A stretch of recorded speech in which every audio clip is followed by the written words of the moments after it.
Welcome to the Coaches Show. I'm Darrin Joins, Williamson County Schools Athletic Director. We're talking about tonight's WCTV region football matchup. We have here, for the first time this year, Coach Will Hester of Ravenwood High School. Coach, thanks for being here. Thank you. Appreciate it. Coach Stidham, you're a multiple-time man. Thanks for being here again, Coach. Yes, sir. Thanks for having us. Region matchup, both teams 1-0, so obviously it's a big deal. Fall football in WCS that has playoff implications. Now, to me, it probably stresses y'all out a little bit. But I don't think, Coach Hester, there's anything better than that. No, I mean, we tell our kids all the time about playing meaningful games, and that's what this is all about. It's a great opportunity for them to play in a game that matters. Obviously, you'd rather play those kinds of games. There's a lot more energy and excitement wrapped around those, and this will be another. Last few years, this has been a game at the end of the season, right? Last year there were 4 teams that could have been first place when we played this game. So this will have like-minded implications. Coach Stidham? Yeah, I mean, you get excited about playing in a big atmosphere against a great opponent. That we don't start working out in January for nothing. Right. You only get 10 opportunities, and so the big ones are something that both teams are going to be really excited about to play, and we know there'll be a great crowd and a lot of excitement.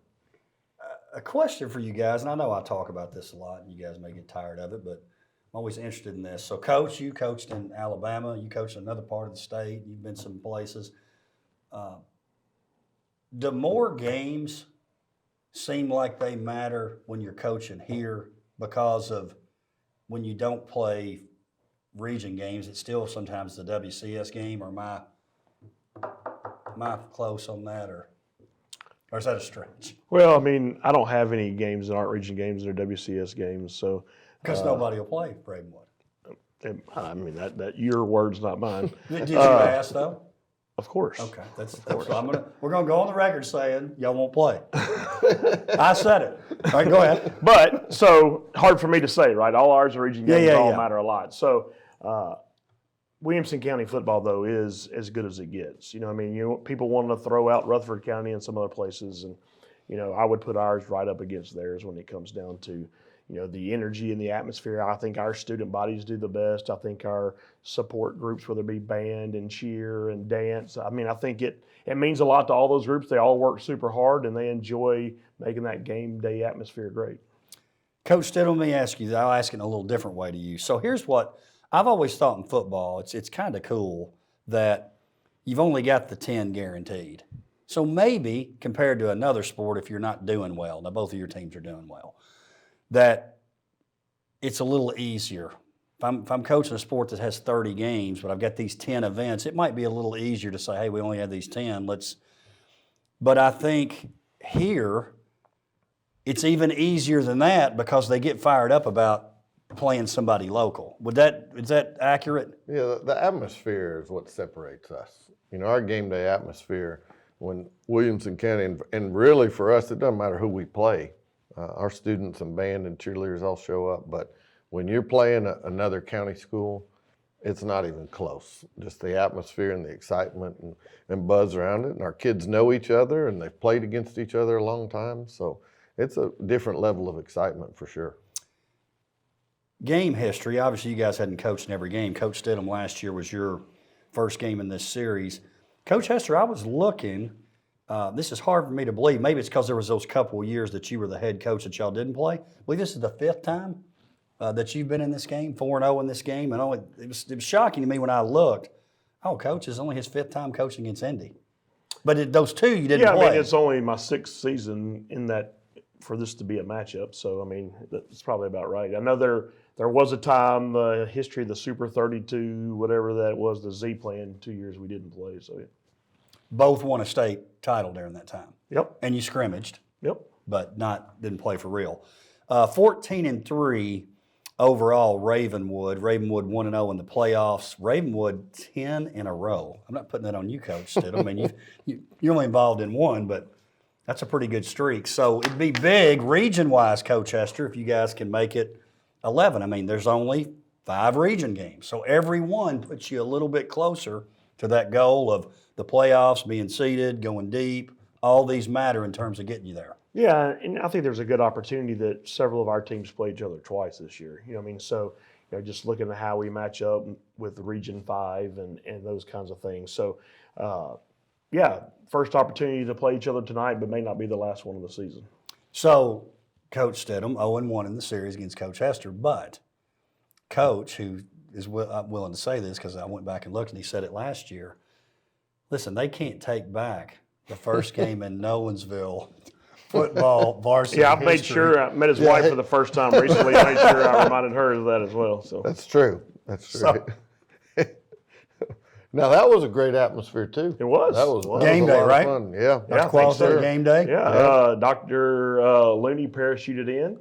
Oh, that's right. Yep. Were you looking at that going, well, I'd like to go there. Wow, what are these nut jobs doing? What were you thinking when you saw that? Well, I knew they only had freshmen and sophomores, and I said, we're never playing them again. Yes. Yeah, but the parachuting, were you like, that's the director of schools? Well, we're walking out, and I told our kids, don't look at all this, get locked in, focused. And then I saw it, and I said, y'all can look up, this is pretty cool. It's not something you see every day, for sure. Yeah, Dr. Qualls was telling me in his landing, he said it was perfect, and the timing, and right there on the 50, and the game ball, and it's kind of all, wasn't quite as good after that, Coach Hester. But obviously, Coach Derrick reminded me of this last week, which I thought was cool. That, and we're not talking Nowensville, but as far as we could find, and I think you're the same, may have been the only team to ever win a playoff game without a senior. Oh, I know that to be a fact. I mean, That's pretty awesome. yeah, that's one thing that we, wears a badge of honor, I guess, is that that second year team, went and upset a 1 seed and was in the second round game until the very end, lost on the last play. So, yeah, I mean, that was a big deal. None of those kids could hardly even drive. Yeah. So, I mean, it was good. Hey, we're riding the bus because we have to. Otherwise, you won't get there. Let's talk about last week's game. Now, Coach Stidham, let's start with you. 28-7 win at Beach. Now, we were talking about this before the show. Not many people go into Beach and have that dominant performance, even if they're up, down, whatever. So they scored their first touchdown, correct me if I'm wrong, less than 2 minutes left in the game. So it was over. I don't know if you had subs in or they had subs or whatever it was. Luke McNeely, your quarterback, gets 3 rushing TDs. Obviously, I wasn't at the game. As I read through it and looked at your stats, I got a feeling you're happy with the progress you continue to make because that's not an easy place to go play and win. Yeah, we had it started with a great week of practice. The kids weren't, we told them, we're playing the defending 6A runner-up, but it's not time to be intimidated. And so we went in, prepared really well. I thought our kids had a great focus.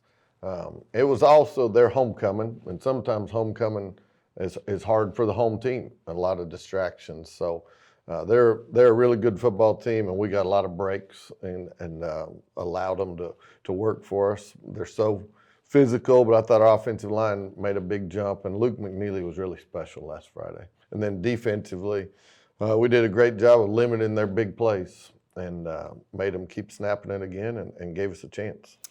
I was thinking going into that game, because you both like to run the ball, that game, even with homecoming festivities, could have been over in like an hour and 30 minutes. Was it pretty quick? It was pretty quick. Yeah, we got home, even though it was a long ride for us. We got home pretty early for sure. Which is nice. That's right. Well, and I was thinking too, maybe, you're talking about homecoming, but I was thinking maybe they didn't have anywhere to sit. No, they had portable bleachers that they were good, and ours were full. Our band even went to it, and cheerleaders had to find a place to cheer. They were all, you could see on film, we had cheerleaders in the end zone on different sidelines. So it was fun because it was atmosphere because it was a smaller portable bleachers, but it was full on both sides. So. Yeah. Well, a great win for your team. Coach Hester, last week you take care of Overton 49-7, 4th straight win for the young Raptors. And I liked what you talked about in the paper there. I could tell it was a message to your team. I don't want to hear about this sophomore business. I know we're playing young guys. Get over it. They're getting to play. They're more experienced now. Let's don't even talk about that anymore.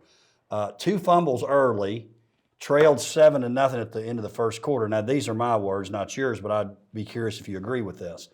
Last 2 games, you've had pretty dominant performances, but the slow starts, probably not happy with in terms of turning the ball over. Yeah, there was 4 turnovers in the first 3 minutes of the game, all ours. 2 of them were fumbles, but we threw 2 interceptions too during that time frame. One of them was like a punt, but one of them was pretty bad. So, I mean, we have to start faster. If we do that same deal tonight, we'll get beat. So we've got to take care of the football. We've got to start faster. You rack your head about what causes those things. Was it, preparation? Was it a bad pregame speech? Was it whatever? You know what I mean? In the end, we started fast some games. We started slow some games. We've done everything the same. So we just got to make sure that we're focused. I think the atmosphere and who we're playing will help that tonight. But in the end, we got to start a little bit faster. Now, you don't like to talk about the youth thing, but when I see slow starts, sometimes that is a trait of younger people. Is that not? I don't know. I'm pretty old, so I started quickly because it's usually over pretty quick. So I got to make sure that I do whatever I can to get these kids ready to go from the beginning. So okay, all right, I get your messaging. So second quarter, 4 straight touchdowns. Okay, and you Femi Babalola, who's getting better every week, 2 touchdown passes. Cy Longley, Patrick Sullivan, Carter Pace with a couple touchdowns in the third quarter really put the thing away, and then Jaden Smitherman. There's a guy we're hearing about a lot. Fumble recovery and interception. He's obviously one of your key guys, too, and had another great game last week. Yeah, Jaden's playing very, very well. I think he's had some non-traditional touchdowns this year. Obviously, an interception return for a touchdown. He's recovered a block punt for a touchdown. Still can't say enough about what our special teams have done throughout the year to this point. They've made a big play in every game. So hopefully we can continue that trend. Coach Stidham, I want to talk a little bit more with Coach Hester about this because he hadn't been here, but I do want to mention it to you as well. You look at the region, 1-0, 1-0, Brentwood 1-0, Franklin 0-1, Summit 0-1, Overton 0-1. Now, you don't have to respond to this. Coach Hester might. Overton's not making the playoffs. They're not making it. So it's down to R5. Franklin, Summit. The winner tonight is going to make playoffs. That's going to be the 4th one, and then the rest of you guys are kind of working for position. That's how it seems like it's going, Coach Stidham. I know you can't really totally respond to any of that, but this is why I'm here. I think there's so much parity of the 5 teams. I mean, whoever loses isn't out of it between Franklin and Summit because you get into the tiebreaker and different things. So, no, there's still a lot to play for, without a doubt. But I did watch them. They played really well against Overton, or at least after a slow start. And so, yes, I would say on paper at least that those 5 teams are a little bit ahead of Overton. Now, Coach, you're a great guy. That's the nicest way anybody's ever told me. You are dead wrong. But, Coach, that's kind of Overton's not much. You've already beaten Overton, so you can say it. They're out. Well, I mean, we got the tiebreaker over them, so so I can say they're out head-to-head with us. But, I mean, just score watch, right? Yeah. I mean, Franklin Independence is an overtime game. Yeah. Brentwood Summit is a 10-point game in the 4th quarter. I mean, come on now. That means everybody can beat everybody on a given night. And just like last year, you could have been 1, you could have been 4. I mean, I think there's a good probability that the 4 playoff teams will come from Williamson County schools. I feel pretty good to say that. I think you're right in that aspect. But how it sorts out, I think any of the 5 have a great chance to make it. Well, let's talk about it in a little different way, too, and forget the teams. I feel like this is true because I can remember this from coaching. Anytime you start off and everybody's kind of close, and it's like, man, the team at the bottom could beat us. As the year goes by and you keep losing, those teams quit playing as well. It's like, if you don't believe or you just don't know how to win. So I would argue that the teams with no wins or 1 win, you get them later and you've won 4 or 5, their confidence is down, yours is rising. I think they separate more once you get to games 7 or 8. Again, not talking about specific teams. Does that make any sense? I think sometimes it depends who you've played. You might be 0-2 and you've played the top 2 teams in the region. Someone else is 2-0 and they played the bottom 2, and you guys might be the 3rd and 4th. Right. So, I think that has a lot to do with it more than anything, especially this time of year. We don't need to overreact over 1 region game yet. Yeah, and I think, also the belief factor is the key, right? I mean, Coach Stidham's played 6 overtimes this year, done quite well in those situations, right? So his team believes they're never out of the game. No matter what happens, they're going to have a chance to be successful, right? So some people haven't faced adversity like that. You know, I mean, some people have, you know, not played close games. And so if they get in that situation, how are they going to respond? They know exactly what it feels like and how to respond. So, you know, that's going to be a key. Could be a factor in tonight's game. You know, they've played close games and know how to finish those games, you know, do the Raptors.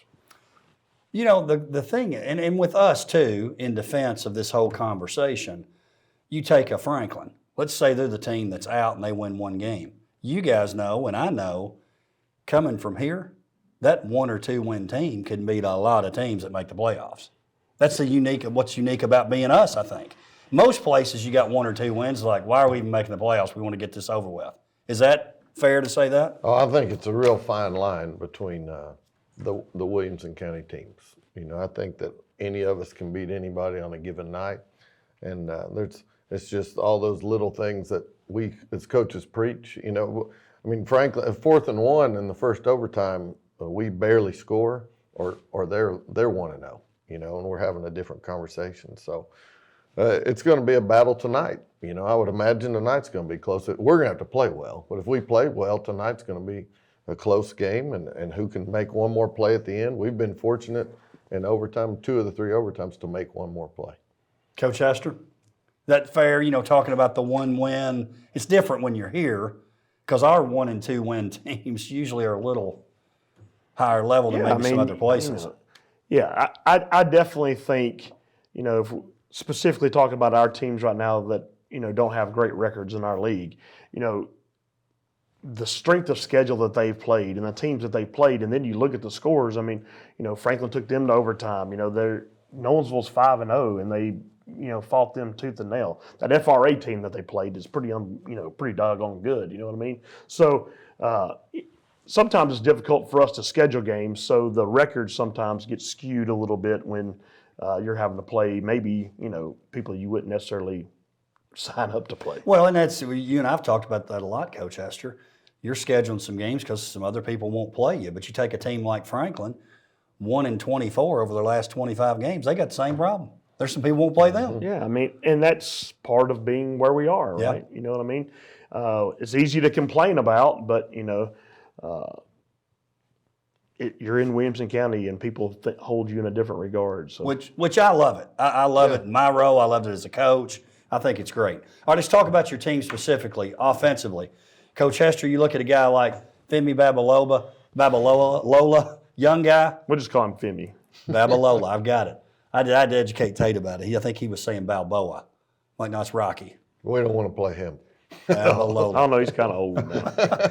So you've got Femi, sophomore. He's new to the scene. A lot of people didn't even know who he was. And then you got the veteran, Carter Pace, offensively. So you've got some guys with some different experience. And they're not the only 2 guys. I know you're going to talk about your offensive line and some other things, but pretty interesting. 2 names that get mentioned a lot. You got the young puppy, and then you got that veteran, Carter Pace. Yeah, and I think they're both playing well. I mean, I think at times we've not taken care of the ball good enough. But for the most part, you know, a little bit about Femi's story. Last game he started before the second game of the season was in 8th grade. An entire freshman season, he didn't get to play because of injury. And so he's basically a freshman from a experience standpoint. And, you know, Carter Pace has been in all these games. He's basically played every meaningful game we've had since he was a sophomore. You know, his kind of breaking onto the scene was as a sophomore against NBA. I think he rushed for 200 yards in the first game of his sophomore year. He's the leader of our team. I mean, as he goes, we kind of go. And we're going to have to do a good job of getting him the ball tonight and opportunities. You know, Beach was unable to run the football against Independence. That's a Beach team who Anthony Crabtree values running the football. And if a team that hangs their hat on running the ball can't, then, you know, we may be in trouble. So we got to find a way to be able to do that. Coach Stidham, talking about your offense and what you like to do, I know we talk about McNeely a lot and Needham a lot, but I think you would agree with this. For what you're trying to do, that offensive line, keep getting better, keep getting better, keep getting better. Yeah, they played really well last Friday and continue to. They have to. You know, the team that wins the line of scrimmage has a huge advantage. I don't care what your offense is.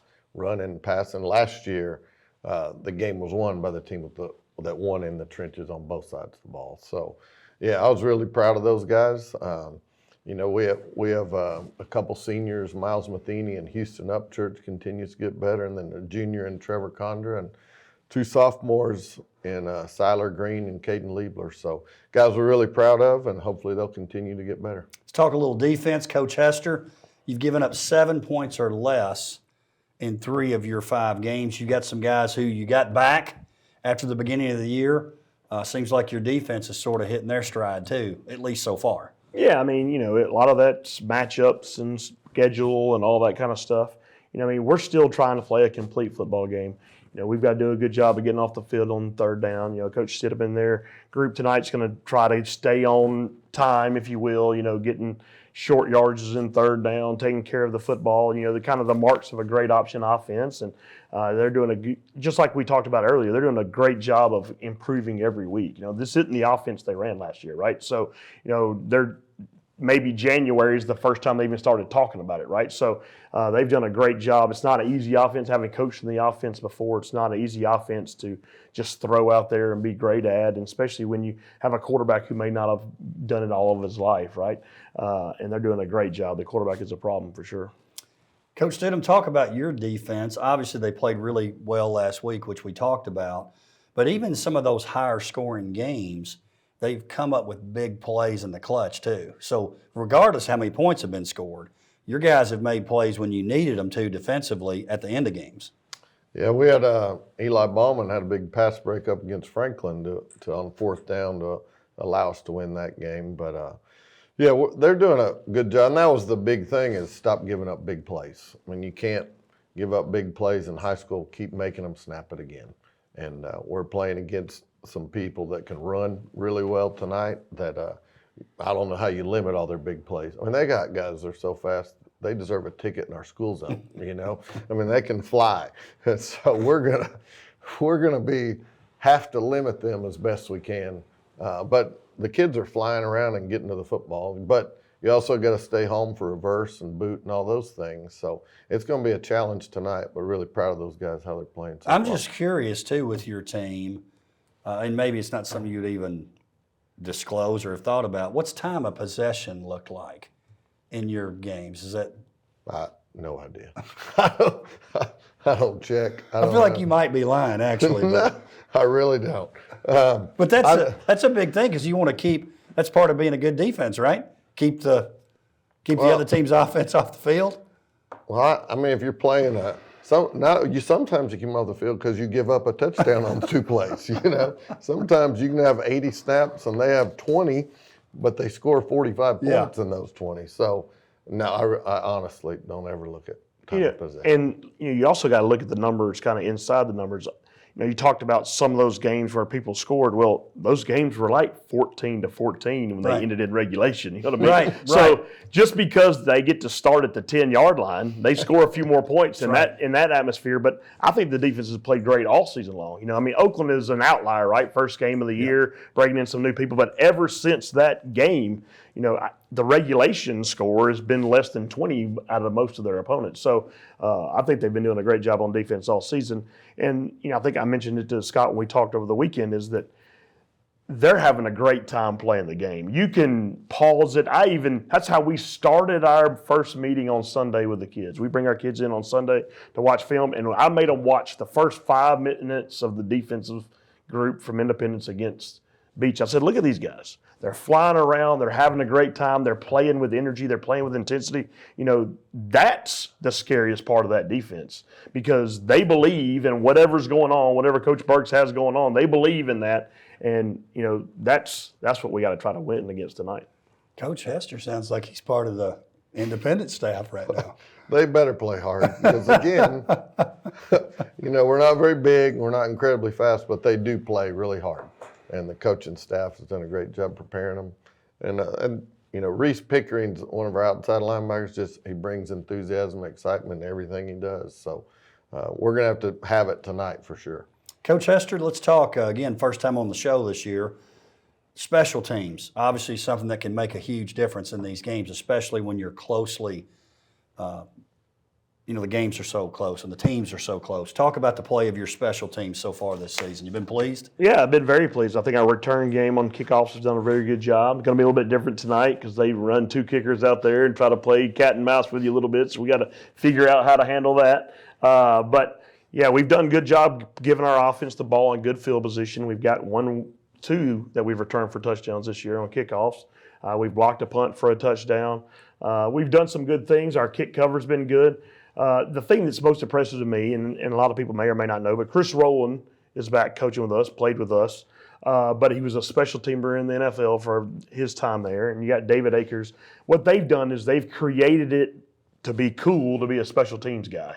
And, they have nicknames for them all and, what they call the teams. And those guys have really bought into playing special teams and giving great effort on special teams. And, it's shown up in the stat sheet for us. Both of you guys have this with guys who played at the ultimate level on your staff.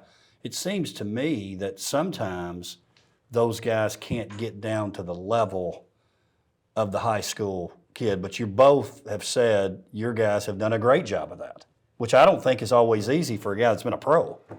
Well, I would say for sure. And the 2 guys for us were undersized, and so they kind of had to be those hard workers. It's the guys that were blessed with so much ability and came so easy for them. They're the ones that maybe sometimes struggle to teach it. But I'd say both of the coaches on our staff, they did it by hard work and overcoming a lot of adversity. We talk about the kickers in Williamson County, how great they are, but Coach Stidham, your guy comes up more than anybody. He may be the best in the league, and he's a junior. Yeah, I just wish he could kick it in the end zone because there's nobody to kick it to tonight. I mean, everybody you kick it to is fast. So we better play cat and mouse and find somebody, kick it somewhere that it doesn't go back. But Landrick's been really good for us and really accurate. And what's neat is a year ago, he had a chance to kick a field goal to beat Brentwood in regulation and missed it. We ended up losing in overtime, and he didn't allow it to cause him to, it didn't dwell on it, I guess. And he's continued to get better and has had some really big kicks for us. I'm really happy for him. He has. All right, let's finish up. Again, we're talking about tonight's WCTV region matchup, the game of the week, Ravenwood visiting Independence. Coach Hester, give me a key or 2 for your team offensively tonight. Got to take care of the football. The turnovers that we've had problems with at times can't rear its ugly head. We got to find a way to run it against that defensive front that shut down the Beach team last week and kind of got them out of what they like to do. So valuing the football and finding a way to run it, I'd say he's probably pretty close to the game plan for both of us. Coach Stidham? Yeah, taking care of the football, takeaways is going to be huge, and it is in every game, especially against 2 teams I feel are pretty equal, like, again, all those Wilco matchups. So that, and then we can't have negative plays. That's one thing we probably improved the most the last couple weeks, so avoiding negative plays and don't get in 2nd and 3rd and long where we're become more predictable. Defensively, Coach Hester, challenges of facing their offense, which is going to be pretty unique to what you've seen so far. Yeah, I mean, you only have 4 days really to prepare for an option offense, right? You got to play the dive, you got to play the quarterback, you got to play the pitch, and then, as Coach Winfrey always said, the threat of the home run pass, right? So you got to be able to play all those, and which creates one-on-one matchups, right? You got to tackle well because there may be times where you got one guy to make the play. It's not like somebody running the eye or whatever. You toss the ball out there, all 11 people are running at them. Like you can't do that against the option. You got to stay home. You got to play your responsibility. So tackling will be a premium tonight. Coach Stidham, you talked about the weapons that Ravenwood has that you're concerned about. What do you need to do defensively? Well, you gotta somehow stop the run. I mean, we didn't even come close a year ago. And again, they've got a great offensive line, a big-time running back, and then you got all these receivers that can run. And I love the quarterback, man. He's getting better each week and throws the ball really well, and he can also run. So, when you have all those weapons, it's hard to stop somebody. But we have to find some way to keep making them snap it again, limit their big plays, limit try to corral their speed and to give us a chance. Hey, and be aware of my man, number 0. Yeah. Jacob Thompson. That's pretty cool. He's a little bitty small 0. Yeah. That's the biggest 0 in history. We're aware. He's got that thing stretched out. That's pretty cool, by the way. Gentlemen, appreciate you being here. Thanks a lot. Thanks for having us. Appreciate it. Thank you for joining us for the Coaches Show. We'll see you next time.